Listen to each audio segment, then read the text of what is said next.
إن الحمد لله نحمده ونستعينه ونستغفره ونؤمن به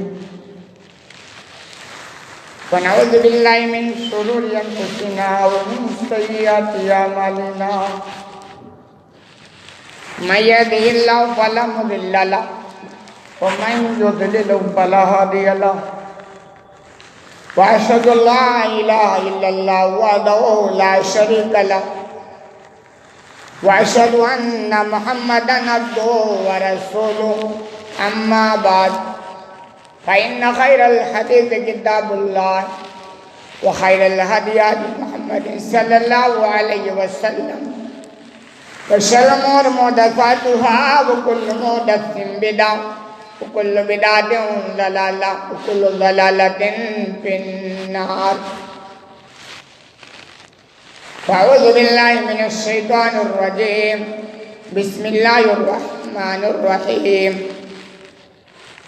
رب اشرح لي صدري ويسر لي أمري واحلل عقدة من لساني يفقهوا قولي. برادران اسلام، حاضرین جمعہ، دینی و ملی بھائیوں، بزرگوں اور دوستوں اور پردہ نشین اسلامی ماں اور بہنوں اور عزیز بچوں، ہم مسلسل آپ سے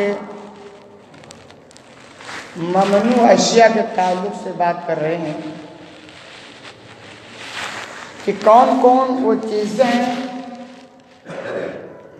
جس پر اسلام نے پابندی لگا رکھی ہے، جن کو ممنوع کہا جاتا ہے، حرام کے لفظ سے بھی جانا جاتا ہے، محظور کے بھی لفظ سے سمجھا جاتا ہے. تو بہت ساری چیزیں ہو گئی ہیں. انہی اشیاء میں سے ہے جس کو اسلام نے روکا ہے، وہ ہے پیاز، لہسن اور ایسے ہی اس سے ملتی جلتی جو بھی بدبودار چیزیں ہیں. ان تمام چیزوں سے اسلام نے روکا ہے کہ ان کو کھا کر کے کوئی مسجد میں آئے، سختی سے روکا ہے. اور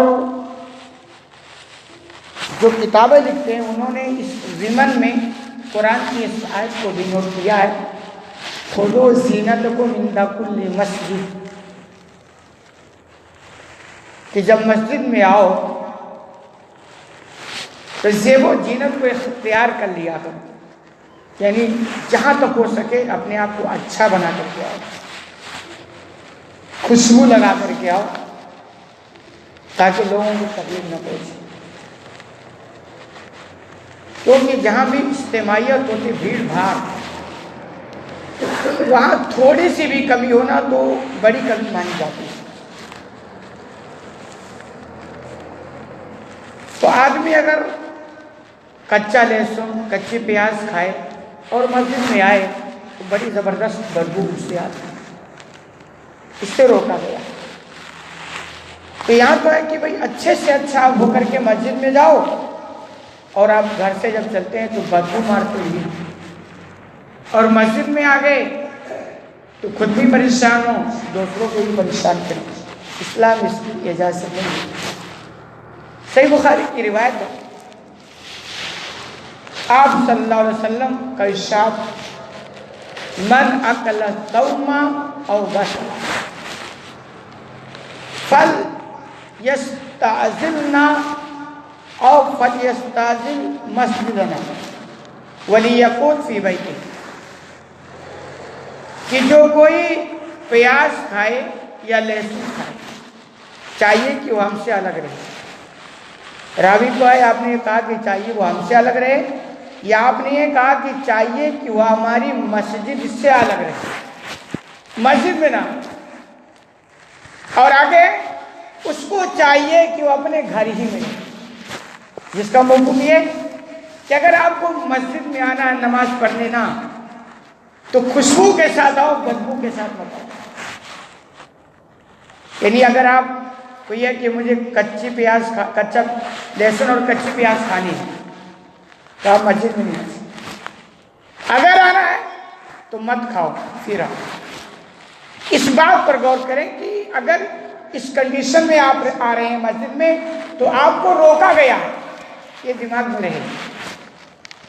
دوسری جو آپ رہنمائی ملے گی وہ حدیث آپ جو مشہور سنتے ہیں نا کہ اللہ کے رسول صلی اللہ علیہ وسلم کی آرزو ہوتی تھی کہ میرا دل کہتا ہے کہ جب نماز کا ٹائم ہو جائے تو مصلی پر اپنی جگہ میں کسی اور کو کھڑا کروں اور اس کے بعد باہر جاؤں پتہ لگاؤں، جو لوگ نماز کے وقت اپنے گھروں میں ہیں ان کے گھروں کو میں آگ لگا دوں، ان دونوں کو ملائیے۔ مسجد میں آنا کتنا ضروری ہے جماعت کے ساتھ نماز پڑھنے کے لیے، اس لیے لوگ جو چھوٹی چھوٹی اردو تلاش کر کے گھروں میں بیٹھ کے نماز پڑھتے ہیں درست نہیں، کمپلسری ہے جماعت کے ساتھ نماز پڑھنا۔ ایک طرف یہ حکم ہے، دوسری طرف اگر آپ کچی پیاز اور کچا لہسن کھا لیے ہیں تو آپ کہا جا رہا اب آپ کی ضرورت مسجد میں نہیں، یعنی اتنی خطرناک چیز ہے کہ مسجد میں آپ کو آنے کے لیے زور دیا گیا، اور اگر اس کنڈیشن میں ہو گئے تو پھر آپ کو روکا جا رہا ہے کہ اب آپ مسجد میں نہ آئیں، اب آپ کے لیے بہتر ہے کہ گھر میں رہیں، اور اب کہتے ہیں کہ صاحب نہیں، تو یہ بطور فضیلت نہیں ہے کہ آپ گھر میں نماز پڑھ لیں، یہ دھمکی ہے وعید، کیونکہ یہ حدیث میں کہ آپ کو آنا ہی ہے۔ اب چونکہ آپ نے کنڈیشن اپنی آپ کو ایسے بنا لی ہے، اب اللہ کے رسول فرماتے ہیں اب اس کنڈیشن میں آپ ہماری مسجد میں ہیں۔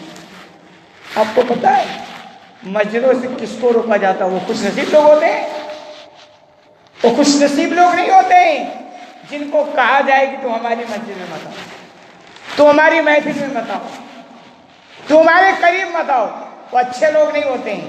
ضرور یہ بہت بڑی کمی ہے، اس پر ہمیں غور کرنا چاہیے، یعنی زندگی بالکل صاف پاک ہے، مسجد میں آئے تو کچھ اور یہ اہتمام کریں، اور خوشبو کے ساتھ ہے بدبو کے ساتھ۔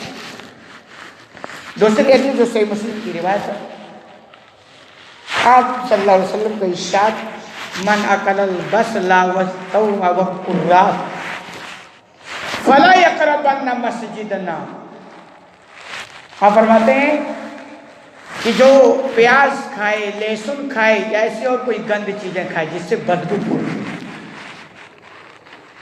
اس سے چیزیں وہ کھائے تو آپ فرماتے ہیں فلا یقربن مسجدنا، جو پڑھے لکھے وہ سمجھتے ہیں یا زور دے کر کھا گیا تاکید کے ساتھ، ہرگز ہماری مسجد میں نہ آئے، ہرگز ہماری مسجد میں نہ آئے، تاکید کے ساتھ آئے۔ مطلب اس کنڈیشن میں وہ اپنے آپ کو ایسا بنا لیتا ہے کہ اب اس کے لیے بالکل پرمیشن نہیں جو مسجد میں آئے۔ آگے فَإِنَّ الْمَلَائِكَةَ تَتَعَذَّى مِمَّا يَتَعَذَّى مِنْهُ بَنُو آدَمَ، اس لیے کہ فرشتوں کو بھی ایسے ہی تکلیف ہوتی ہے جیسے بنی آدم یعنی انسانوں کو تکلیف ہوتی ہے۔ فرشتے بھی رہتے ہیں نا مسجدوں میں ہمارے درمیان، تو کہا گیا ان کو تو تکلیف پہنچاتے ہی ہے، ایک آپ ایسی مخلوق کو تکلیف پہنچا دیتے ہیں جن کے اندر نافرمانی کا جذبہ نہیں ہوتا، بغاوت کا سر نہیں ان کے یہاں ہوتا، ان کو آپ تکلیف پہنچائیں۔ آپ غور کیجیے اس بات پر اور اپنی زندگی کو ٹٹولیے کہ ہم کیا ہیں، کیا کر رہے ہیں، کہاں جا رہے ہیں۔ تو ان چیزوں سے جو روکا گیا نا اس میں علت بھی ذکر ہے، وجہ ہے، کبھی کوئی کسی چیز سے روکا گیا لیکن وجہ نہیں پتا وہ الگ ذکر ہے، لیکن کہا گیا صاحب یہ کام مت کرو اس کی وجہ یہ ہے، تو اس سے آپ سمجھیں کہ وہ وجہ جس چیزوں میں مل جائے گی سب پر پابندی لگ جائے گی۔ مثال کے طور پر شراب حرام ہے، اس کی ایک وجہ ہے اس میں نشہ ہے، نشہ، تو یہ علت پتہ ہو گئی نا، وجہ ہے، تو ایسے جتنی چیزوں میں نشہ پایا جائے گا سب پر حرام کا حکم لگ جائے گا۔ تو ایسے ہی لہسن پیاز کچی کنڈیشن میں پکانے کے بعد الگ چیز ہے، کچی کنڈیشن میں کوئی کھاتا بہت زبردست بدبو ہوتی ہے۔ اب ایک جانتا ہے، میرے تو تجربات یہ ہے کہ اگر میں عشاء کے وقت کھایا ہوں تو فجر میں بھی اس کے اثرات رہتے ہیں، اتنی خطرناک بدبو ہوتی ہے۔ علت اس کی بدبو آتی ہے، دوسروں کو تکلیف پہنچتی ہے، فرشتوں کو بھی اس بوجھ تکلیف پہنچتی ہے، اس لیے کب فلا قربان مسجد ہماری مسجد کی۔ اب اس طریقے بھی سمجھ جائیے کہ ایسی ہی جن جن چیزوں سے بدبو پھوٹتی ہے انہیں کھا کر مسجد میں آنے کی بالکل پرمیشن۔ باتیں بڑی تلخ ہو جائے گی لیکن کیا کریں، مجبوری ہے بولنا۔ بولتے ہیں یہ مولانا تو وہی بولتا جو ہماری زندگی میں کرنا۔ خوب اچھی طرح سمجھ لیں، اچھے ڈاکٹر کی پہچان ہے کہ آپ کی اس بیماری کا علاج کرے جو آپ کے اندر پائی جا رہی ہے۔ آپ کو کینسر کی بیماری لگی ہے تو ڈاکٹر آپ کی کینسر کی بیماری کا علاج نہیں کرے، وہ کہے کوئی بات نہیں، آپ کو 10 سال کے بعد زکام ہوگا تو میں یہ دوا دے رہا ہوں تاکہ 10 سال بعد آپ کو زکام نہ ہو۔ یہ حماقت، یہ کیا ہے حماقت۔ کینسر کی بیماری آپ کو لگی ہے صاحب تو اچھا ڈاکٹر اس کینسر کا علاج کرے۔ اچھے خطیب کی پہچان ہے کہ وہی باتیں آپ کو بتائیں جو آپ کو بیماری لگی ہوئی ہے، اس کا علاج آپ کے پاس ہونا چاہیے، آپ کو کرنی چاہیے۔ آپ ایمانداری سے پوچھیں، سماج میں کتنی ایسی گند چیزیں پائی جاتی ہیں جو پیاز اور لہسن سے بھی خطرناک بدبو ہے۔ نام لیں تو پتہ چلے گا، آپ کو پتا نام لیں سگریٹ کتنی خطرناک ہے۔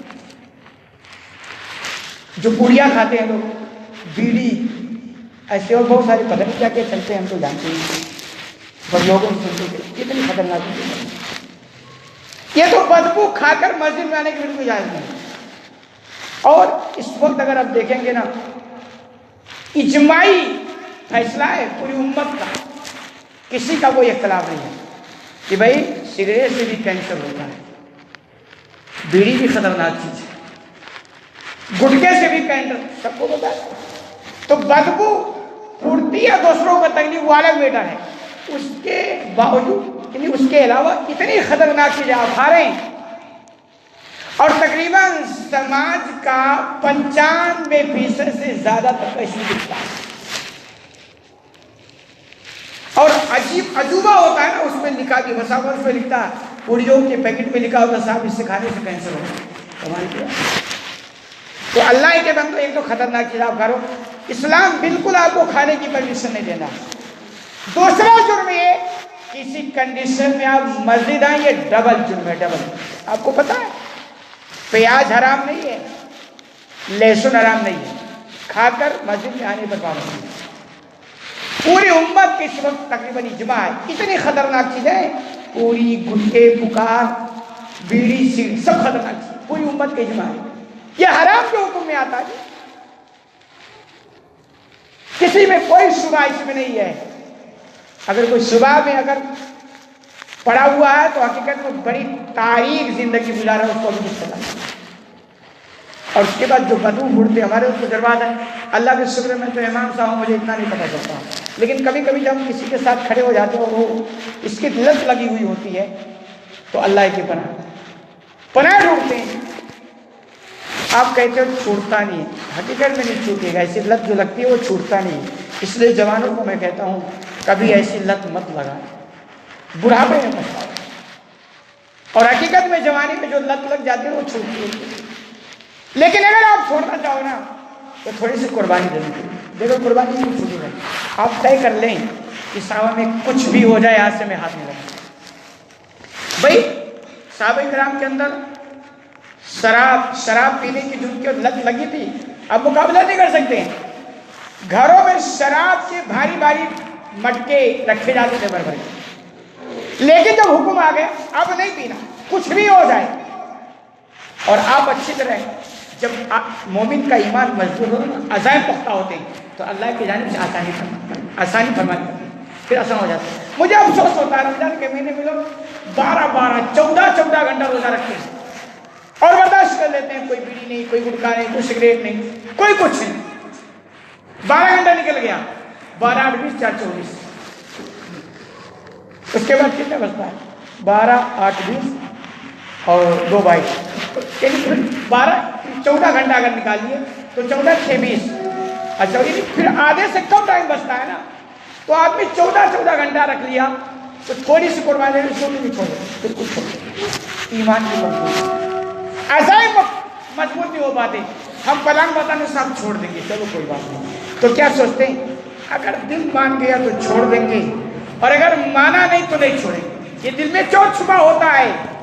تو پھر اللہ کہتا ہے پھر تم کو توفیق چھوڑنے کی نہیں ملے گی، پھر تمہیں توفیق ملے گی کھانے کی ملے گی. یہ مطلب جیسا آپ کا گمان ہوتا ہے ویسے ہی فیصلے ہو. آپ جب فیصلہ ایک دم سخت لیں گے کہ صاحب ہمیں نہیں کرنا ہے تو انشاءاللہ بھی اللہ کی مدد ہوگی اور وہ کام ہوگا. لیکن آپ جب بھلمل یقین ہوتے ہیں نا، دیکھ لیں گے یار اگر بات بن گئی تو بنا لیں گے، نہیں بنی تو بھی بنا لیں گے، تو پھر ہوتا ہوگا. تو یہ دیکھیں، یہ بڑی سخت جرم ہے جو آپ اپنی عادتوں کو بگاڑتے ہیں اور خطرناک چیزیں کھاتے ہیں، اور مسجدوں میں آ کر نمازیوں کو مسجدوں کو پریشان کرتے ہیں، تکلیف پہنچاتے سکتے ہیں. میں یہ نہیں کہتا ہوں آپ نہ ہو، میں یہ کہتا ہوں آپ چھوڑ دو اللہ کے بعد. اس میں کیا آپتی ہے؟ قربانی دینی پڑے گی، بغیر قربانی کے لیے دے گا. کوئی بھی لت اگر لگ جائے نا، چائے کی لت اگر لگ جائے تو بھی اتنے آسانی سے نہیں چھوڑتے. جس کو لت لگی پوچھو، کھانا نہ ملے چلے گا مگر چائے ملنی چاہیے، کھانا نہ ملے چلے گا مگر تمباکو ملنی چاہیے، سگریٹ ملنے چاہیے، بیڑی ملنی چاہیے، یہ ساری چیزیں ملنی چاہیے. ایسی لت لگی اللہ کی. دوسری حدیث صحیح مسلم کی روایت ہے، عمر رضی اللہ تعالیٰ عنہ نے ایک بار کہا لوگوں 2 درخت بدبودار ہیں، پیاز اور لہسن، یہ بدبودار ہیں، لوگ کھاتے ہیں. تو کہتے ہیں میں اسے خبیث اور گندا سمجھتا ہوں. اور اللہ کے رسول صلی اللہ علیہ وسلم مسجد میں جب کسی کے منہ سے اس کی بدبو کا انہیں احساس ہوتا، یعنی پتہ چلتا کہ فلاں صاحب پیاز اور لہسن کھا کر کے آئے، عمر رضی اللہ تعالیٰ عنہ کہتے ہیں اللہ کے رسول صلی اللہ علیہ وسلم اس کو حکم دیتے کہ تم مسجد سے نکل جاؤ، اور بولتے بقی ہے نا، بقی کی طرف چلے جاؤ. پھر آپ نے فرمایا کہ لوگوں مت کھاؤ، اگر کھانا ہی ہے تو پھر مسجد میں مت آؤ، اگر کھانا بھی ہے اور آنا بھی ہے تو اللہ کے واسطے پکاؤ اور کھاؤ، پکانے سے اس کی بدبو ختم ہو جائے. یہ حکم ہے. تو یہ بڑی عجیب چیز ہے، ہم جو نہ چھوڑیں، ہم کو چھوڑنا چاہیے، بڑی خطرناک چیز ہے. اور لوگ حقیقت میں جس کو لت لگتی ہے وہ تو پچھتاتا ہے، بعد میں جب اس کے نتائج وہ دیکھ لیتا ہے نا. کتنے واقعے دیکھتے صاحب کینسر ہو گیا، کیا وجہ ہے؟ پوریاں بہت کھاتا وہ کینسر ہو گیا، کیا وجہ ہے؟ سگریٹ بہت پیتا. یہ سب اپنی آنکھوں سے ہم آئے بھی دیکھتے رہتے ہیں، اور جب ہو جاتا ہے نا پھر کوئی کام نہیں آتا، سب جواب دے دیتے، نہ آپ کے پیسے کا، نہ آپ کے مطلب زندگی پھر عجیب آپ کو ہو جاتی، بس وہ گنتے کے دن جیسے لے دیتے. اللہ کے واسطے یہ چیزیں نہیں، بدبودار چیزیں کھا کر کے آپ مسجد میں آئیں، سخت منع ہے، بالکل پرمیشن آپ کے لیے نہیں ہے. باقی آپ کی مرضی. میں کوئی پولیس تو ہوں نہیں، کوئی حاکم تو ہوں نہیں، اللہ کے رسول صلی اللہ علیہ وسلم کی تعلیم سنا رہا ہوں، مان جائے تو ٹھیک ورنہ آپ یہ ممنوع چیز. ایسے ہی ممنوع اشیاء میں سے ایک ہے زنا، بڑی خطرناک ہے، اللہ سب کو محفوظ. اور اس شہر کے تعلق سے بہت ساری خبریں ہیں، لوگ بولتے بھی ہیں کہ مولانا صاحب اس ٹاپک پر چھوڑو، بہت لمبی چوڑی بات نہیں، لیکن اتنا دھیان رکھیں یہ حرام ممنوع ہے. یہ عزت و آبرو اور نسل کی حفاظت کا ایک عظیم، یعنی شریعت عظیم ذمہ داری دیتا ہے.